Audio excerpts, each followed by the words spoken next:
Okay, सो अब हम start करने वाले हैं DAV class 8 chapter number 9 history. I again repeat, अब हम स्टार्ट करने वाले हैं DAV class 8 chapter number 9 history. ये है डीएवी स्कूल की बुक और आज का हमारा टॉपिक है establishment of company in India. ठीक है, आज इसमें हम क्या क्या देखने वाले हैं। आज इसमें हम देखेंगे कैसे ईस्ट इंडिया कंपनी इंडिया में आती है, फिर कैसे अलग अलग हमारे यहाँ पे वॉर्स होती हैं, जैसे battle of Plassey, battle of Buxar. फिर हम दीवानी राइट्स के बारे में देखेंगे, कुछ पॉलिटिकल इश्यूज़ के बारे में देखेंगे, बैटल ऑफ प्लासी देखेंगे, और धीरे धीरे कैसे ब्रिटिश का पूरा रूल इंडिया पे हो जाता है, वो हम सब कुछ यहाँ अभी मेंशन करने वाले हैं। चलिए, अब हम यहाँ से स्टार्ट कर रहे हैं। मैं इसे जूम कर देती हूँ, ठीक है, ताकि सबको दिखे। मैं ऑलरेडी ये चैप्टर थोड़ा बहुत करा चुकी हूँ क्लास में, मैं फिर भी बस इसे एक बार रिवीजन पर्पस से बता रही हूँ। ठीक है, चलिए देखिए, ये है हमारा चैप्टर नंबर 9। अब हम आते हैं ईस्ट इंडिया कंपनी की तरफ। ईस्ट इंडिया कंपनी की तरफ हमें स्टार्टिंग में क्या देखने को मिलता है कि बंगाल की तरफ कौन आए थे? फोर्ट विलियम, ठीक है, मद्रास में फोर्ट जॉर्ज, और बॉम्बे और कलकत्ता की तरफ भी हमें ये देखने को मिलेगा। क्यों, इन्होंने कैसे रिलेशंस स्टैब्लिश करने को देखे, ये देख रहे हैं हम। फ्रेंडली रिलेशन और प्रॉफिट रिलेशन। इंडियन रूलर्स ने बेसिकली अलायंस के ऊपर साइन करा। क्यों साइन करा था या क्या साइन करा था? खुद को सिक्योर करने के लिए, ठीक है।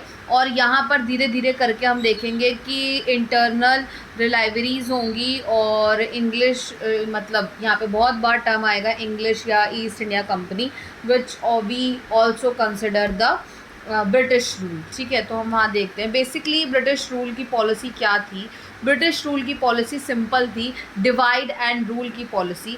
ठीक है, जहाँ इंडियंस क्या काम कर रहे थे? एक तरीके के पपेट का काम कर रहे थे। ठीक है, यहाँ पर इंडिया हमें कैसे देखने को मिला? Act as a puppet. और वही हम देखते हैं हमारे पास इम्पेरियल पावर आ गए। इम्पेरियल पावर क्या था जी? ट्रेडिंग के लिए आए थे ये लोग, अंग्रेज जो पहले आए थे।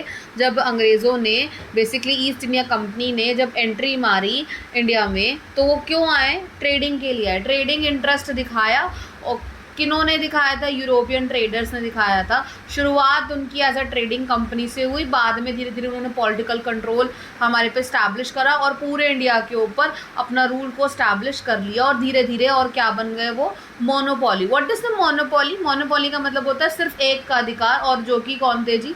अंग्रेज, ब्रिटिशर्स थे। बहुत ज़्यादा स्ट्रांगली फोर्स करा गया उस टाइम पर, मद्रास और बंगाल के थ्रू अगेंस्ट थे वो इन लोगों के।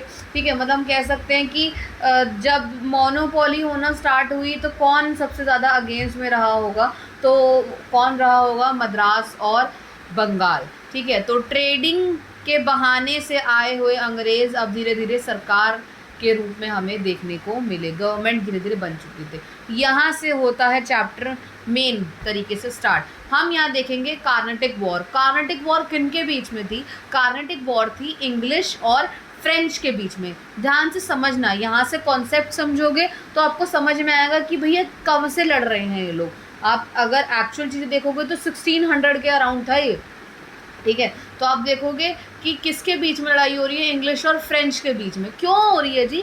ताकि वो कंट्रोल कर सके trading port area. What is the port area? Port मतलब कोस्टल लाइन वाला एरिया, जहाँ पर उनके जहाज वगैरह ये सब कुछ जाके रुकते हैं। ये मैं पहले पीछे लास्ट क्लास में बता चुकी हूँ, बस मैं यहाँ पे आपको बैकअप दे रही हूँ। ठीक है, ये कौन सा टाइम था? ये था 1746 से 1763 का टाइम था। War was driven by अपॉर्चुनिटिज्म on all sides. War सभी तरफ से होना स्टार्ट हो गई थी। चारों तरफ के जो हिस्से थे अपॉर्चुनिटी के लिए सबसे ज़्यादा हमें यहाँ देखने को मिलते हैं। नेटिव प्रिंस भी जो थे वो सरेंडर करने को तैयार नहीं थे बाहर की पावर्स को अपनी टेरिटरी के लिए। ठीक है, अब हम यहाँ देखते हैं कितने तरीके की वॉर हुई यहाँ पर। कार्नेटिक 3 वॉर्स लड़ी गई हैं, कार्नेटिक 1, कार्नेटिक 2, कार्नेटिक 3। ठीक है, तो कार्नेटिक वॉर 1 कब से हुई? 1746, फिर सेकंड हुई 49 में, और लास्ट जो हुई हमारी 56 से 63 तक चली। तो इट इज़ द सीरीज़। ठीक है, आपको क्या करना है बेसिकली, जैसे मैं पढ़ा रही हूँ, जैसे मैं बता रही हूँ, वही याद रखना है। बुक खोल के नहीं देखनी है, रादर देन आपको बुक पढ़ने का मन है, किसी बच्चे को डाउट है कि सिर्फ यही नोट्स सफिशेंट है, तो yes I am telling you this is sufficient, ये सफिशेंट है। और फिर भी अगर किसी को डाउट हो तो जाके किताब पढ़ लीजिए, सब कुछ मैच हो जाएगा, एक एक शब्द मैच हो जाएगा। चलिए अब हम आते हैं कार्नेटिक वॉर 1 पे, जो 1746 से 48 तक रहा। इसका रिजल्ट क्या रहा? ऑस्ट्रियन जो थे, मतलब ऑस्ट्रिया के जो थे वो सक्सेसफुल हो चुके थे वॉर में, ठीक है। अब वॉर के बारे में देखते हैं हम। 1740 के बीच में हमें वॉर देखने को मिलती है। किसके बीच में देखने को मिलती है जी? ऑस्ट्रिया वर्सेस 3 कंट्री थी, कौन सी? पर्शिया, इंग्लैंड और फ्रांस, ठीक है। और दूसरी तरफ अभी एज यूजुअल हम कंटेम्प्रेरी वर्ल्ड में रह रहे हैं, ऐसा कुछ नहीं है कि जो यहाँ चल रहा है वो किसी दूसरी जगह में सब कुछ रुक गया होगा, नहीं। What we are, where we are living, ठीक है। तो हम कहाँ रह रहे हैं? कंटेम्प्रेरी वर्ल्ड में, सब कुछ कहीं ना कहीं कुछ ना कुछ जगह हो रहा है। तो ये वही टाइम की बात है जब 1740s में, बीच के टाइम में, जब वॉर का एक सिनारियो बन रहा था ऑस्ट्रिया के साथ। किसके साथ लड़ने को देखने को हमें मिले? ये पर्शिया, इंग्लैंड और फ्रांस के साथ। और तब तक कमांडर बर्नेट और ब्रिटिश नेवल ऑफिसर इंडिया पहुंच चुके थे, ठीक है। नतीजा क्या देखने को हमें मिला कि जो नवाब थे कार्नेटिक वॉर के, नवाब जो थे, अब देखेंगे नवाब क्या है, क्यों है, क्या रामायण पकी, क्या खिचड़ी पकी, अभी हम वो सब देखने वाले हैं, ठीक है। जो भी नवाब थे कार्नेटिक वॉर के, कौन थे जी? पहले मैं आपको बता देती हूँ। अनवर उद्दीन नहीं चाहते थे कि ये लड़ाई हो, ठीक है। तो कमांडर बर्नेट को ज़बरदस्ती, या फिर आप कैसे कह सकते हैं कि इंग्लैंड वापस भेजा गया, ठीक है। जिसका नतीजा हमें क्या देखने को मिला है कि ड्यूप्लेक्स से प्रॉमिस करा गया कि हम अटैक नहीं करेंगे, बट बेसिकली वो अटैक कर देते हैं, प्रॉमिस ब्रेक करते हैं अपना। ड्यूप्लेक्स एक दूसरे साइड का हिस्सा, ठीक है, अटैक करते हैं किसके ऊपर? मद्रास पे, और उसे ऑक्यूपाई कर लेते हैं, ठीक है। वहीं हम देखते हैं कि जो ब्रिटिशर्स थे वो कंप्लेंट करते हैं नवाब को और वॉर डिक्लेयर कर देते हैं। अब लड़ाई होती है ब्रिटिश और फ्रेंच के बीच में, ठीक है। तो जो अनवरुद्दीन होते हैं वो फ्रेंच की तरफ से हमें देखने को मिलते हैं, ठीक है। ऑस्ट्रियन वॉर एंड होती है हमारी 1748 में, जहां हम देखेंगे फ्रांस और इंडियन क्या पड़ चुके हैं जी? वीक पड़ चुके हैं, वीक हो गए हैं, ठीक है। फ्रांस को फोर्स करा गया है कि वो अपनी ट्रिटी को हैंड ओवर कर दें, मद्रास को, बेसिकली किसको हैंड ओवर कर दें? इंग्लैंड को हैंड ओवर कर दें। क्योंकि अभी मैंने वही बताया ना आप लोगों को कि कौन से 2 हिस्से थे जो आपस में ब्रिटिशर्स की बात नहीं मान रहे थे या उनके अगेंस्ट चल रहे थे। वो था मद्रास, बंगाल, ये वाला रीजन था, ठीक है। तो यहाँ पर बेसिकली कार्नेटिक वॉर हमें क्या बताता है, कार्नेटिक वॉर में क्या था ऐसा, अगर आपसे पूछा जाए ओरल या नॉर्मल 1 वर्ड में पूछा जाए, तो ये था कि कैसे मद्रास को इंग्लैंड के पास जाना पड़ा और फ्रांस को ट्रिटी पर साइन करने पड़े फोर्सफुली, कि उन्हें मद्रास को हैंड ओवर करना ही पड़ा इंग्लैंड पर, ठीक है। अब ये टाइम ख़त्म हो चुका है, अब हम आ गए हैं 48 से 49 के ऊपर, ठीक है। तो अब यहाँ वॉर हमें किसके बीच में देखने को मिलेगी? चंदा साहिब और अनवरुद्दीन, जो भी पीछे था अनवरुद्दीन, आपको अभी मैंने बताया, ठीक है। तो चंदा साहिब कौन था? बेसिकली सन इन लॉ था दोस्त अली खां का, और अनवरुद्दीन अब कौन बन चुका था? कार्नेटिक वॉर का मेंबरशिप बन चुका था। यही मैं बता रही हूँ कि वो नहीं चाहता था कि जो अंग्रेज़ हैं, जो ब्रिटिशर्स हैं या ब्रिटिश नेवी ऑफिसर्स हैं, वो यहाँ तक पहुँचे ताकि इंडिया को कैप्चर कर सके। अब कोई इंसान नहीं चाह रहा है तो वो तो ऑब्वियस सी बात है ना, उसके अगेंस्ट होगा तो वो सामने वाली पार्टी के साथ मिलेगा और फिर उनसे फाइट करेगा। वही कॉमन चीज़ चल रही है यहाँ पे भी, ठीक है।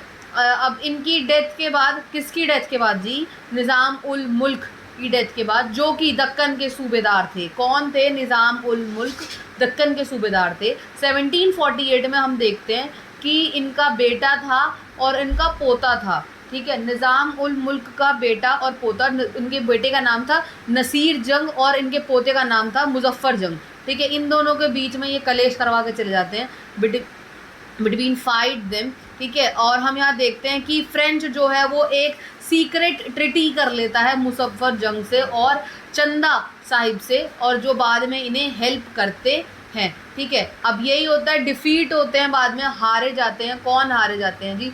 नासिर जंग, अनवरुद्दीन और नवाब ऑफ कार्नेटिक वॉर। और बाद में हम देखते हैं कि पूरे साउथ इंडिया के ऊपर एक बार फिर से मोनोपोली हमें देखने को मिलती है। अनवरुद्दीन जो है वो एक बैटल में एक्सपायर हो जाते हैं, डाइड हो जाते हैं, मर जाते हैं। और हम देखते हैं मोहम्मद अली ये इतनी बुरी तरीके से अपनी हार को देखते हुए वो जंग छोड़ के भाग जाते हैं। और at the end English versus French जो चल रहा था, मतलब ब्रिटिशर्स वर्सेस फ्रांस जो चल रहा था, वहाँ पे फ्रांस जो है वो हारता है और वापस से नासिर जंग के साथ ब्रिटिशर्स जीतते हैं। ठीक है, अब हमारे पास मेन कंटेंट कौन खड़ा हो के आया जी? नासिर जंग, उसका बेटा। किसका बेटा? निज़ाम उल मुल्क का, जो कि दक्कन का सूबेदार था। ठीक है, अब फिर दोबारा लड़ाई होगी फ्रेंच वर्सेस इंग्लिश, मतलब वही इंग्लैंड या फिर आप बोल लीजिए अंग्रेज़ों के बीच में, जिसमें हम लास्ट में देखेंगे कि फ्रेंच जीतता है और इंग्लिश जो है वो हारते हैं। इसके अलावा मद्रास में रॉबर्ट क्लाइव को कॉर्नल फोर्ट को भेजा जाता है, जो कि ऑक्यूपाई कर लेते हैं नॉर्थ सिसार को। बाद में किसको खरीदा या फिर बाद में उन्हें क्या देखने को मिलता है? सलबजीत जंग जो है वो एक और नए करेक्टर हैं, जो कि चौथे हैदराबाद के नवाब बनते हैं या नवाब हैं, आप ये समझिए। सलबात जंग जो है वो कौन है? हैदराबाद के चौथे नवाब हैं, जो कंट्रोल अपना पूरा हैदराबाद पे रखते हैं। और बाद में वो नॉर्थ सिसार किसको दे देते हैं? इंग्लैंड को दे देते हैं। और जो फ्रेंच है वो हार जाता है बहुत बुरी तरीके से, और उन्हें अंग्रेज़ों को 1760s के अंदर पौंडीचेरी देना पड़ता है, जिसे आज के टाइम में हम पुडुचेरी कहते हैं। ठीक है, जैसे ही एक लंबे अरसे बाद यूरोप के अंदर 7 साल के आसपास जब सब कुछ ख़त्म होता है, 1763 में पेरिस पर एक ट्रिटी साइन करवाई जाती है, ट्रिटी ऑफ पेरिस साइन। उसके अकॉर्डिंग पौंडीचेरी वापस फ्रेंच को दे दिया जाता है। तो ये सारी रामायण होती है, और रॉबर्ट क्लाइव अपना नाम दोबारा सक्सेसफुल हो जाता है वापस स्थापित करने में, अपना वर्चस्व वापस स्थापित करने में। यहाँ पे देखते हैं लास्ट में हमें क्या देखने को मिलता है कि बहुत सारी लड़ाइयाँ लड़ी जाती है। ही वॉन मैनी मोर, बहुत सारी लड़ाइयाँ जीतता है वो। Battles for the English and the flogs Dupleix, बहुत ज़्यादा कांस्टेंट हार के बाद वापस उन्हें जाना पड़ता है। और लकीली लास्ट में हम देखते हैं फ्रांस जो है वो ईस्ट इंडिया कंपनी से हार जाता है, और या ये हम कह सकते हैं कि वो डिज़ोल्व हो जाता है और फ्रेंच हार गया है, और लास्ट में अंग्रेज़ों का शासन हमारे पूरे इंडिया पर आ गया है। ठीक है, यहाँ से कहानी स्टार्ट होती है इंटरेस्टिंग। यहाँ तक अभी हमने देखा कि कैसे अंग्रेज फ्रेंच से या फ्रांस से लड़ते मरते रहे, और मद्रास को अपने कैप्चर में करके और हैदराबाद को अपने कैप्चर में करके साथ साथ आगे बढ़ते रहे। कॉन्क्यूस्ट ऑफ द बंगाल, ठीक है, अंग्रेज चाहते थे, ब्रिटिशर्स चाहते थे कि पूरा control, wanted to control rich province, एक अच्छे खासे प्रोविंस को अपने कब्जे में करना चाहते थे, और जो कि था बंगाल। ठीक है, बंगाल में उस टाइम पर एडमिनिस्ट्रेटर जो शिप संभाल रहे थे, एडमिन ब्लॉक जो संभाल रहे थे, वो थे अलवर्दी खां, जिन्हें नवाब ऑफ बंगाल के नाम से भी जाना जाता है। उनकी कुछ कुछ पॉलिसीज़ थी। ठीक है, बेसिकली उनकी पॉलिसीज़ में क्या था कि कीपिंग द यूरोपियन मर्चेंट, वो अपने यूरोपियन मर्चेंट को अपने अंडर कंट्रोल रखेंगे, मतलब जो भी बाहर से लोग आए हैं काम करने के लिए वो अपने कंट्रोल में रखेंगे। कौन कंट्रोल में रखेगा जी? बंगाल का नवाब, वो था अलवर्दी खां। उनकी डेथ के बाद उनका जो पोता है, ग्रैंडसन जो है सिराजुद्दौला, वो नवाब बनता है। और बाद में हम देखते हैं कि ये सब कहानी तो चली रही है, और जो नवाब बनता है वो कलकत्ता के ऊपर वापस अपनी चीज़ों को हैंड ओवर करने की कोशिश करता है। पर तब तक अंग्रेज़ इस बात से वाकिफ़ हो जाते हैं कि इन लोगों ने कुछ तो खिचड़ी पका रखी है, और धीरे धीरे करके कलकत्ता के ऊपर पूरा फोर्टिफिकेशन कर देते हैं, सब जगह अपने सिपाही लगा देते हैं। तो अब हम यहाँ देखते हैं तकरीबन रॉबर्ट क्लाइव मद्रास की तरफ कितने 900 यूरोपियंस भेजता है और 1200 सिपॉयस मतलब होता है सिपाही। पहले अंग्रेज़ों को सिपाही तो बोलना आता नहीं था, तो वो सिपॉय करते रहते थे सिपाहियों को। बेसिकली सिपॉय मतलब सिपाही होता है। ठीक है, और पूरी उन्हें ट्रेनिंग देते हैं कि वापस जाके कलकत्ता रिकैप्चर करिए। अब हम आते हैं 1757 बैटल ऑफ प्लासी के युद्ध के ऊपर। ठीक है, जहाँ पर हम ईस्ट इंडिया कंपनी, अब मैंने यहाँ पे ईस्ट इंडिया कंपनी लिख दिया, बुक में ब्रिटिशर्स भी लिखा हुआ है, और मोस्ट ऑफ द टाइम तो वहाँ पर ईस्ट इंडिया कंपनी ही है, तो आप जो बुक में है उसे ही फॉलो करें। ठीक है, ईस्ट इंडिया कंपनी के बीच में लड़ाई होती है, और कलकत्ता और मुर्शिदाबाद के बीच में लड़ाई होती है। ठीक है, ईस्ट इंडिया कंपनी की तरफ से रॉबर्ट क्लाइव देखने को हमें मिलते हैं, कलकत्ता और मुर्शिदाबाद की तरफ से सिराजुद्दौला की आर्मी हमें यहाँ पर देखने को मिलती है। और ये कहाँ पर लड़ रहे होते हैं जी? इनकी लोकेशन है प्लासी में लड़ रहे होते हैं। यहाँ पर एक और मेन करेक्टर हमें देखने को मिलता है, वो है मीर जाफ़र। बेसिकली आप इसे गद्दार साबित कर सकते हैं। ठीक है, तो बेसिकली अब हम देखेंगे मीर जाफ़र एक और करेक्टर है, वो चाहता है कि वो नवाब बने। कहाँ का नवाब बने जी बताइए? वो बनेगा हमारा कलकत्ता का या फिर जो भी आपका बंगाल है पूरा उस रीजन का नवाब बनना चाहता था। कौन बनना चाहता था? मीर जाफ़र बंगाल का नवाब बनना चाहता था। इसीलिए वो जब लड़ाई हो रही होती है ब्रिटिशर्स और कलकत्ता और मुर्शिदाबाद में, मतलब सिराजुद्दौला की आर्मी के साथ, तो वो सोल्जर्स को ब्राइब देता है, उन्हें घूस खिलाता है, ठीक है, और उनसे अपने वेपन्स फेंकने को कहता है। कौन कहता है? मीर जाफ़र, क्योंकि वो बंगाल का नवाब बनना चाहता है। इसीलिए हम देखते हैं जो अंग्रेज़ हैं वो बहुत ईजीली जीत जाते हैं, वॉन ईजीली, ठीक है। और अब क्या होता है? अब अंग्रेज जीत गए हैं तो बेसिकली वो लोग हार गए हैं। अब नवाब कौन बन गया है? मीर जाफ़र। इस बात से खुश होकर अंग्रेज मीर जाफ़र को बहुत सारे पैसे और 24 परागन्स देते हैं। परागन्स मतलब होता है एक जगह। पहले जैसे आज हम हेक्टेयर में नापते हैं, पहले टाइम के लोग जो होते हैं वो कट्टा परागन्स के अंदर ज़मीनों को नापते थे। तो 24 परागन्स टाइप का उनको ज़मीन मिलता है। इसकी गहराइयों में नहीं जाएंगे, जब कंटेंट आएगा तब बताऊंगी मैं इसका, ठीक है। तो अब मीर जाफ़र जो है वो बहुत ज़्यादा उनकी कांस्टेंट डिमांड को फुलफ़िल नहीं कर पाता अंग्रेज़ों की। उसकी डेथ के बाद उसका ही सन इन लॉ बनता है, उसका नाम होता है मीर कासिम। तो बेसिकली अब मीर कासिम नवाब बन गया है। किसके बाद? मीर जाफ़र। ये सीरीज़ है, देखिए कलकत्ता और मुर्शिदाबाद की तरफ से, ये दोनों की तरफ से कौन लड़ रहा है? सिराजुद्दौला की आर्मी लड़ रही है। मीर कासिम गद्दार निकला, उसने सिपाहियों को बोला अपना हथियार छोड़ दो, और अंग्रेज़ जीत चुके हैं। और मीर जाफ़र के बाद अब उसका ही सन इन लॉ बना है मीर कासिम, अब वो नवाब बन गया है, ठीक है। उसने इक्वली कोशिश करी कि वो ग्रांट दे, ग्रांट की फैसिलिटीज़ दे, granted equal trade facility to Britishers, मतलब ब्रिटिशर्स को प्रॉपर जो मांगने की कोशिश कर रहे हैं उनको दे और इंडियन मर्चेंट्स को भी दे। बट अंग्रेज़ों को दाल में कुछ काला लगता है और वो जाकर मीर कासिम के ऊपर धावा बोल देते हैं और उसके ऊपर अटैक कर देते हैं। हम देखते हैं मीर कासिम बचते बचाते भागते भागते सिराजुद्दौला के साथ अवध में जाके रहने की कोशिश करते हैं, जहाँ पे मुग़ल एम्पायर भी रह रहे थे और शाह आलम भी हमें एज अ रिफ्यूजी देखने को मिलते हैं। फिर लड़ाई होती है बैटल ऑफ बक्सर 1764 में। अब ईस्ट इंडिया कंपनी है वो धीरे धीरे सारी बैटल्स जीतती जा रही है, सारे युद्ध जीतती जा रही है, और अब उसने कहीं ना कहीं कुछ हद तक बंगाल के ऊपर भी अपना कब्जा जमा लिया है पूरा तरीके से। और हम देखेंगे धीरे धीरे करके उसने पूरा एक्सपेंशन कर लिया है ऑल ओवर द इंडिया के ऊपर। मीर कासिम अब हमें नवाब ऑफ बंगाल मिले, ठीक है। अब बेसिकली नवाब ऑफ बंगाल का मिले, वो एक तरीके के पपेट थे, ठीक है। किसके हाथ के? कठपुतली बने वो ब्रिटिशर्स के हाथ के। वो चाहते थे बंगाल के ऊपर पूरा कब्जा करना, तो उन्होंने चेक करने की कोशिश करी कि चलो देखा जाए ग्रोइंग पावर ऑफ ब्रिटिशर्स की कितनी कैसी पावर है ब्रिटिशर्स के पास। पर ये बात अगर आज के टाइम में या उस टाइम पर भी अंग्रेज़ों को पता लगती तो उन्हें बात बहुत अच्छी तो नहीं लगती, इसलिए उन्होंने मीर कासिम को ही हटा मारा। अब लड़ाई होगी मीर कासिम और ब्रिटिशर्स के बारे में। तो एज द रिजल्ट हम देखते हैं बैटल ऑफ बक्सर। आज के टाइम में बक्सर कहाँ पर है जी? बिहार में है बक्सर, ठीक है।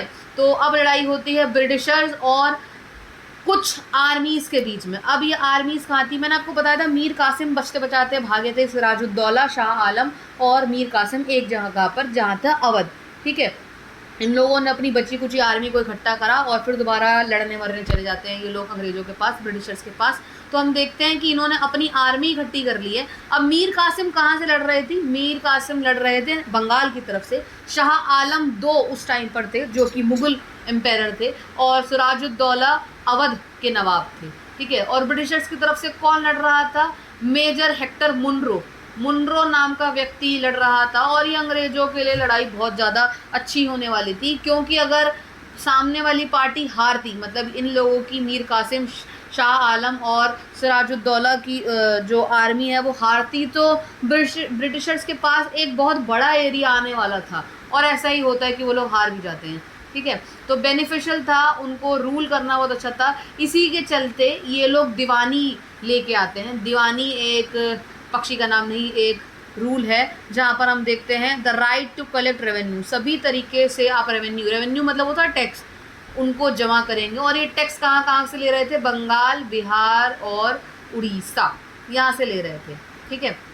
तो अभी तक हम यहाँ देखते हैं। अब हमारे पास बात आती है ड्यूल गवर्नमेंट इन बंगाल। अब बंगाल के अंदर दो तरफा सरकार चल रही थी, ठीक है। ये टाइम है 1765 से 1772 का। तो हम यहाँ देखते हैं कि जो भी बंगाल में दीवानी को कलेक्ट कर रहा था ब्रिटिशर्स के थ्रू, वो ड्यूल गवर्नमेंट चला रहा था। ड्यूल गवर्नमेंट मतलब दो तरफा सरकार चला रहा था। जैसे नवाबों को कौन देखेंगे? सारे एडमिनिस्ट्रेटर, ठीक है। आर्मी किसके कंट्रोल में रहेगी? कंपनी के कंट्रोल में रहेगी। आर्मी के साथ साथ जुडिशरी और रेवेन्यू कलेक्शन भी यहाँ पर क्या रहेगा? कंट्रोल में रहेगा। तो इसके साथ साथ अभी हमने क्या देखा कि बहुत ज़्यादा पावरफुल सिचुएशन आ गई थी। किनके पास आ गई थी? ब्रिटिशर्स के पास आ गई थी। और इतनी पावरफुल सिचुएशन होने के बावजूद उनके पास कोई रिस्पॉन्सिबिलिटी नहीं थी, क्योंकि एथिकली तो वो लोग लड़ मर रहे थे ना, और उसी बीच में उन लोगों ने उसको कब्जा करा था। तो बेसिकली हम यहाँ देखते हैं immense power has the Britishers और without any kind of responsibility, उनके पास किसी भी तरीके की रिस्पॉन्सिबिलिटी नहीं देखने को मिली। पर इन सब चीज़ों के बीच में सफ़र कौन कर रहा था जी? जनता, आम पब्लिक सफ़र कर रही थी, जिसके लिए ब्रिटिशर्स को कोई भी फ़र्क नहीं पड़ रहा था। हम यहाँ ये तक देखेंगे कि ये वो दौर था जहाँ पर बंगाल के अंदर अकाल पड़ता है, फेमाइन आता है 1770 में। कंपनी एक पैसे की हेल्प नहीं करती विक्टिम्स को, और नवाब के पास इतने रिसोर्सेज बचे नहीं हैं कि उन्हें हेल्प करा जाए। सो एथिकली 1772 में वॉरेन हास्टिंग को गवर्नर बना दिया जाता है, और 1774 तक आते आते पहले गवर्नर जनरल कौन बन जाते हैं? हमारे बंगाल के वॉरेन हास्टिंग बन जाते हैं, और ऑफिशियली कंपनी के हाथों में, मतलब ईस्ट इंडिया कंपनी के हाथों में बंगाल चला जाता है, या हम कह सकते हैं अंग्रेज़ों के हाथों में बंगाल चला गया है। अब एक छोटा सा बॉक्स आता है वहाँ पे, डू यू नो का बॉक्स आता है, ठीक है। उस डू यू नो के बॉक्स में क्या है? कुछ कंटेंट है, बस वो पढ़ने हैं। बाकी मैं इसमें भी आपको बता रही हूँ कि ब्रिटिशर्स ने पास करा था एक एक्ट 1773 में, रेगुलेटिंग एक्ट पास करा था, जिसमें ईस्ट इंडिया कंपनी क्या कर रही है, क्या नहीं कर रही है, वो सब कुछ उसमें देखा जाएगा। फिर और एक और हम एक्ट देखते हैं, पिट्स इंडिया एक्ट जो था 1784 में। ये सेट करा गया था कंट्रोल करने के लिए, control to remove, sorry, it was a setup board of control. ये कंट्रोलिंग करने के लिए करा गया था, to remove the shortcomings. जो भी शॉर्ट कमिंग रेगुलेटिंग एक्ट आ रहे हैं 1773 के, मतलब यहाँ के एक्ट को कंट्रोल करने के लिए ये लेके आए थे ये लोग, पिट्स इंडिया एक्ट। अब मेन मुद्दे पे आते हैं, वो है आपकी Anglo Mysore war.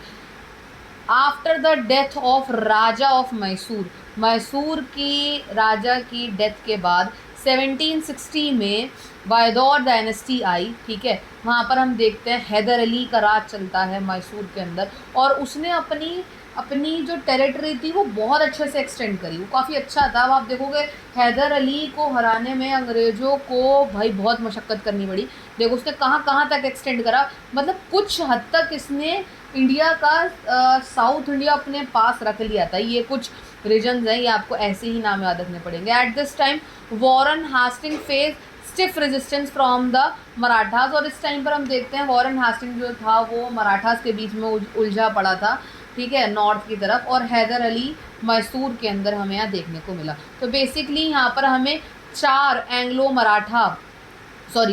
Mysore war देखने को मिली।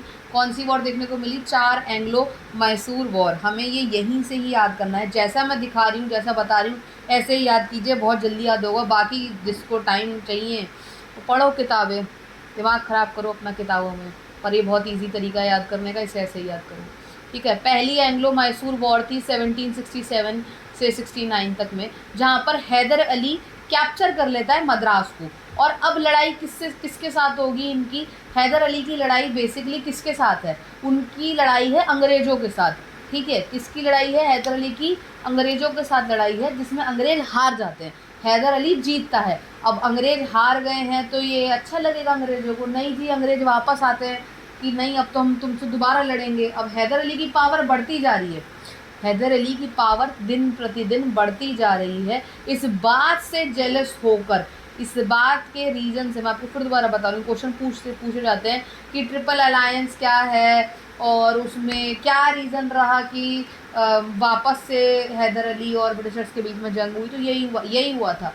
पहली एंग्लो मैसूर वॉर में हैदर अली और ब्रिटिशर्स के बीच में जंग होती है, जिसमें हैदर अली जीतता है और मद्रास को कैप्चर कर लेता है। ये बात बर्दाश्त नहीं कर पाते अंग्रेज़ और वापस लड़ने जाते हैं 1767 में, ठीक है, हैदर अली से। और उसकी बढ़ती हुई आर्मी को देख ब्रिटिशर्स, निज़ाम और मराठा एक साथ आते हैं, जिसे ट्रिपल अलायंस कहा गया। 3 लोग थे ना, तो ट्रिपल अलायंस कहा गया। ये जेलसी थी हैदर अली की उनके लिए, ठीक है, यहाँ पर कि वो वापस लड़ेंगे। अगेन ब्रिटिशर्स वापस हारते हैं, इतना तीनों इकट्ठे हुए और वापस हारे, और हैदर अली उन्हें दोबारा बीट करता है, ठीक है, मतलब वापस से 2 बार लड़े और 2 बार हैदर अली से हार मानी इन लोगों ने।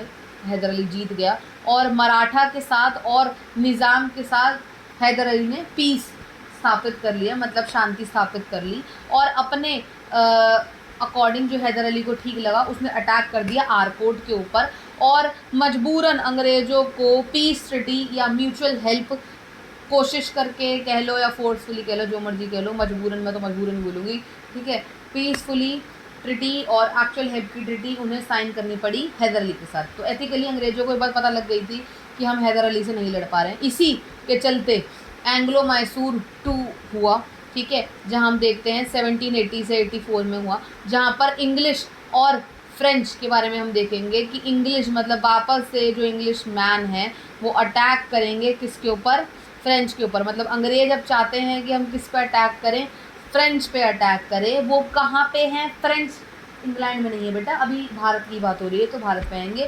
फ्रेंच कुछ कुछ हिस्सों में भी था भारत के, तो वो मही पर था। मही कहाँ है? West coast of Mysore, Mysore के वेस्ट कोस्ट के हिस्से में था। पर हैदर अली बिल्कुल नहीं चाहता था कि वहाँ जाके उन्हें वो लड़ने के लिए बोले अंग्रेज़ों को, तो हैदर अली ने बिल्कुल भी इस बात की परमिशन नहीं दी। अब अंग्रेज़ों को इस बात से दुख हुआ, ये कह लीजिए वो चिढ़ चुके थे। क्यों चिढ़ चुके थे? क्योंकि अंग्रेज़ों ने अभी तो हैदर अली से इतनी ज़्यादा मार कुटाई करी और 2 बार हार चुके हैं, और वापस एक ट्रीटी भी साइन करी। अब ट्रीटी साइन करी तो ट्रीटी में दोनों तरफ की बातें होती हैं। तो अंग्रेज़ों ने बोला कि हम फ्रेंच के लिए लड़ेंगे फ्रेंच से, तो इस बात की परमिशन हैदर अली ने नहीं दी। तो अंग्रेज़ फिर दोबारा हैदर अली से लड़ने जाते हैं, ठीक है। ब्रिटिशर वर्सेस हैदर अली दोबारा डिक्लेयर होता है। अब हैदर अली के साथ निज़ाम आ गए हैं और मराठा ने अपनी अलायंस बना ली है, और फिर वापस हम देखेंगे कि दोबारा अंग्रेज़ हारेंगे। अभी देखते हैं क्या होता है, ठीक है। मराठास और निज़ाम अलायंस करते हैं हैदर अली के साथ, और अब हैदर अली कैप्चर कर लेता है किसको? आरकोट को, क्योंकि वहाँ पीछे हम देख रहे हैं ना फर्स्ट के अंदर लड़ रहा है।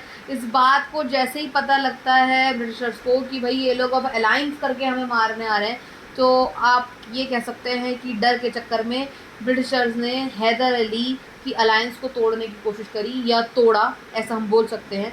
उसे तोड़ा, किसको तोड़ा? अलायंस को तोड़ा। कौन सी अलायंस थी? निज़ाम और मराठास की अलायंस थी हैदर अली के साथ, ठीक है, और उन्हें तोड़ा। और हम देखते हैं कि हैदर अली की मौत के बाद उनका जो बेटा है टीपू सुल्तान, वो इसको कंटिन्यू रखता है, इस वॉर को। 1784 के अंदर ब्रिटिशर्स को हराते हुए उनसे सेटल डाउन करने की कोशिश पूरी करी जाती है, ठीक है।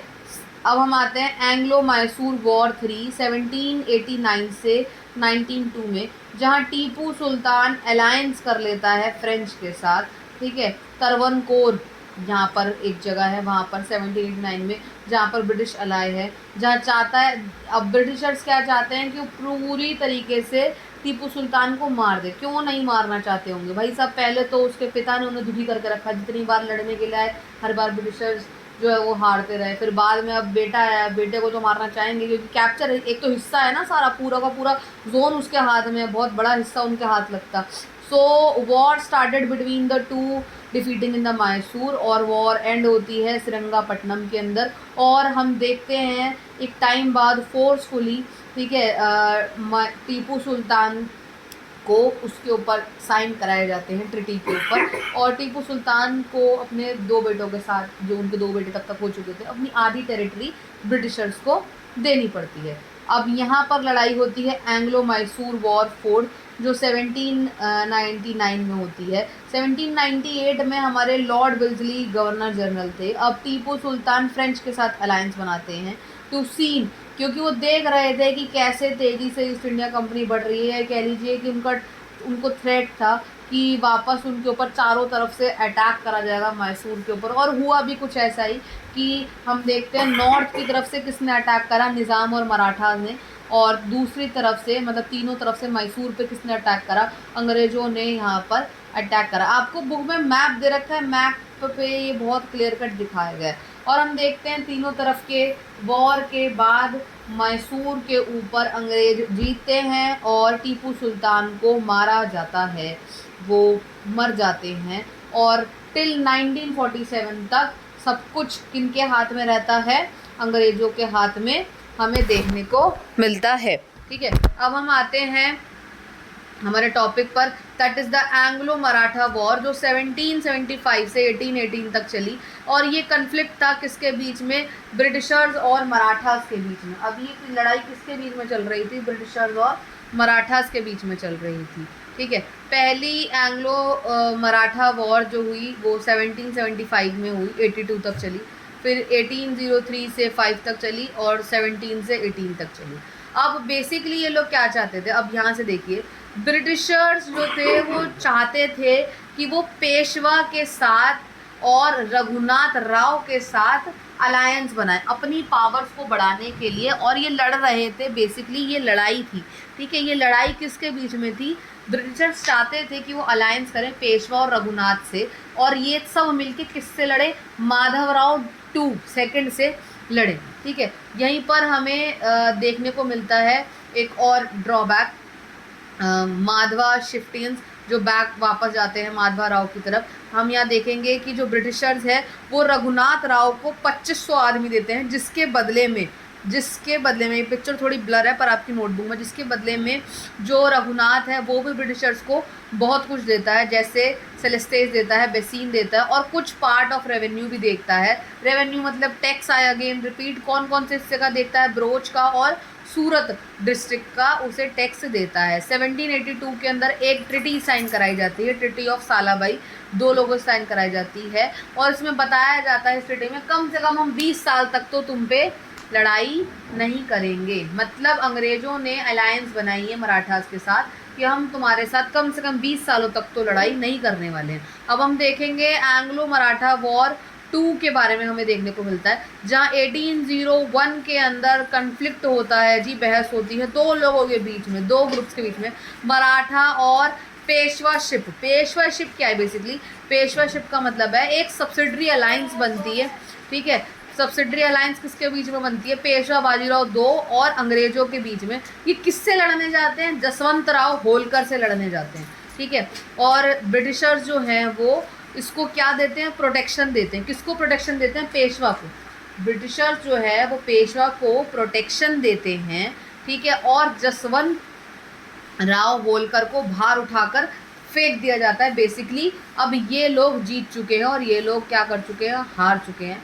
नाउ अब पेशवा बाजीराव और अंग्रेज़ों के बीच में एक ट्रिटी साइन होती है, और ये दोनों मिलके किसके ओपोजिट लड़ते हैं, दूसरे मराठा उसके शिफ्टिंग मतलब हेड्स के साथ लड़ते हैं। वो कौन थे, संधिया थे और भोसले थे। ठीक है, और इसी में हम देखते हैं ये लोग इसी वॉर के अंदर हारते हैं। मतलब ये ट्रिटी के बाद ये लोग साथ में आए, ब्रिटिशर्स और पेशवा बाजीराव 2, और ये लोग साथ में आके दूसरे ओपोजिशन वालों से लड़ते हैं और वो लोग हारते हैं, ये लोग जीतते हैं। और इसी का रिजल्ट हमें देखने को मिला 1803 की वॉर। ठीक है, फोर्सफुली उनसे उनकी टेरिटरीज़ को साइन करवा कर ले लिया जाता है। अब हम देखते हैं 1817 में जो हमारी वॉर हुई,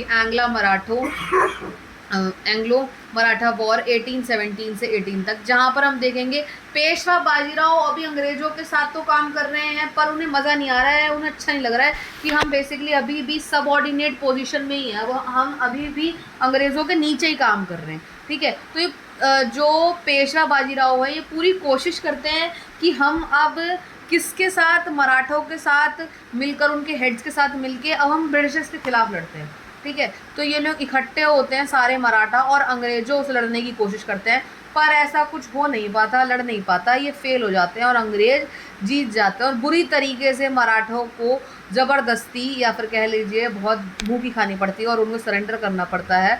और फिर दोबारा ब्रिटिशर्स अपने हाथ में एक बहुत बड़ा एम्पायर लेके आते हैं। और हम देखेंगे एक टाइम बाद आके पेशवा और जो भी पोजीशन रहती है मराठास के अंदर उन सबको हटा दिया जाता है और उनके पास जो भी चीज़ें थी, मराठास वर लिमिटेड, बहुत ज़्यादा कम हो चुके थे अपने छोटे छोटे किंगडम्स में। बहुत छोटा सा किंगडम था उनका सतारा नाम का, उसके अंदर हमें देखने को मिलता है, ठीक है। और ये टाइम आ चुका है कि ब्रिटिशर्स अब धीरे धीरे करके सबके अगेंस्ट होंगे, ठीक है। अभी मैंने आपको बताया धीरे धीरे उन्होंने साउथ इंडिया कैप्चर करा है, थोड़ा सा बंगाल की तरफ का हिस्सा कैप्चर करा है, मराठास की हिस्सा कैप्चर करा है। 1814 से 1826 तक आते आते उन्होंने बहुत सारी लड़ाइयाँ लड़ी, जैसे नॉर्थ में गुरुक से लड़ी, बिजनीस से लड़ी नॉर्थ ईस्ट के अंदर, और लास्ट में हम देखेंगे वो सबसे पीसफुल ट्रीटी साइन कराते चले गए। अब लास्ट टॉपिक है हमारा, that is the Anglo Sikh war. पहली एंग्लो सिख वॉर हुई थी 1845 से 46 के बीच में, जहाँ सिखों की पावर बहुत तेज़ी से ग्रो हो रही थी नॉर्थ वेस्ट से पंजाब में, मतलब पंजाब के नॉर्थ वेस्ट हिस्से में बहुत तेज़ी से ग्रो हो रही थी। ब्रिटिशर्स ने पीस ट्रीटी साइन करी महाराजा रंजीत सिंह के साथ। उनकी डेथ के बाद, ठीक है, बहुत सारे सिखों ने इसके अगेंस्ट में देखने को मिला। और हम देखते हैं नाउ उसके बाद हमें क्या देखने को मिला, सिखों की एक बहुत स्ट्रॉन्ग आर्मी बन गई जो किसके खिलाफ लड़ रही थी, ब्रिटिशर्स और अग्रेसिव अफगान्स के थ्रू, जिसमें क्या होता है एज़ यूजुअल यही लोग जीतेंगे, ब्रिटिशर्स जीतेंगे और सिख हारेंगे। जब ये अटैक करने जा रहे थे, मतलब ब्रिटिशर्स और अफगानीज जो थे वो अटैक करने जा रहे थे, तब हम क्या देखते हैं कि जो भी अटैकर्स थे उस टाइम पर पंजाब ने अपने अलायंस बना लिए थे। आप कह सकते हैं कि कौन कौन थे उस टाइम पंजाब के अंदर, हिंदू थे, मुस्लिम थे और सिख थे, ठीक है। और इनके हारने का क्या कारण बनता है, वही जैसे पीछे एक गद्दार हमें देखने को मिला, ऐसे यहाँ पर भी एक गद्दार देखने को मिलेगा। क्या कारण था हारने का जी, उस टाइम एक प्राइम मिनिस्टर थे और एक कमांडर थे, प्राइम मिनिस्टर लाल सिंह और कमांडर तेज सिंह। ये कैसे दिखने लग गए थे, हमें ट्रेटर की तरह देखने लग गए थे, ठीक है। तो ये इन्होंने क्या काम करा कि बेसिकली हमें हरवाया, हमें क्या हरवाया, सिखों को हरवाया, ठीक है। और देवर फोर्स टू साइन, उन्हें फोर्स करा गया। अब वो हार चुके हैं तो उन्हें फोर्स किया गया कि आप लाहौर की ट्रीटी पर साइन कीजिए। और ब्रिटिशर्स ने ऑक्यूपाई कर लिया जुलंधर का दुआब रीजन। दुआब रीजन मतलब होता है जहाँ पर दो नदियाँ एक साथ आके एक जगह पर मिलती हैं, उसे दुआब रीजन कहा जाता है। और जम्मू कश्मीर बेच दिया गया, किसको बेच दिया गया जी, सोल्ड कर दिया गया राजा गुलाब सिंह डोगरा को, ठीक है। अब हम आते हैं आखिरी टॉपिक के ऊपर, that is the Anglo Sikh war जो हम पढ़ रहे हैं। एंग्लो सिख वॉर 2 के बारे में हम देखेंगे। Britishers wanted complete control. अब अंग्रेज चाहते थे कि अब हमें पूरा का पूरा कंट्रोल चाहिए भाई। किसके ऊपर चाहिए, सिख किंगडम के ऊपर चाहिए।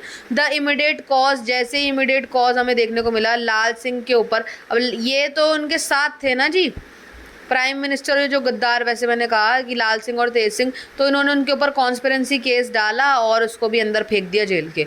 लॉर्ड डलहौजी ने अटैक करा पंजाब के ऊपर 1849 में और उसे अपना हिस्सा बना लिया, मतलब ब्रिटिश इंडिया का हिस्सा बना लिया गया। British started consolidating their power, limiting the power of India Prince. और धीरे धीरे करके उन लोगों ने, ब्रिटिशर्स ने जितने भी जगह के प्रिंस बचे थे उन सबकी पावर्स को लिमिट में लाने की कोशिश करी और इंडिया में एक अपनी स्ट्रॉन्ग आर्मी को बिल्ड करा और धीरे धीरे क्या करा कि पूरे इंडिया के ऊपर अपना कब्ज़ा कर लिया, ऐसे कह सकते हैं हम, ठीक है। तो ये चैप्टर पूरा का पूरा आपका फिनिश होता है। अगर कुछ नहीं समझ में आया हो तो आप मुझे बताइए, अगर कुछ पॉइंट नहीं पता लगे हो तो मुझे बताइए। ये बहुत इजी चैप्टर है, जैसे मैं आपको बता रही हूँ इसे ऐसे ही लर्न कीजिए, ये बहुत ईजी रहेगा इस तरीके से लर्न करने में, ठीक है। चलिए अब हम मिलते हैं नेक्स्ट चैप्टर के साथ नेक्स्ट पार्ट में।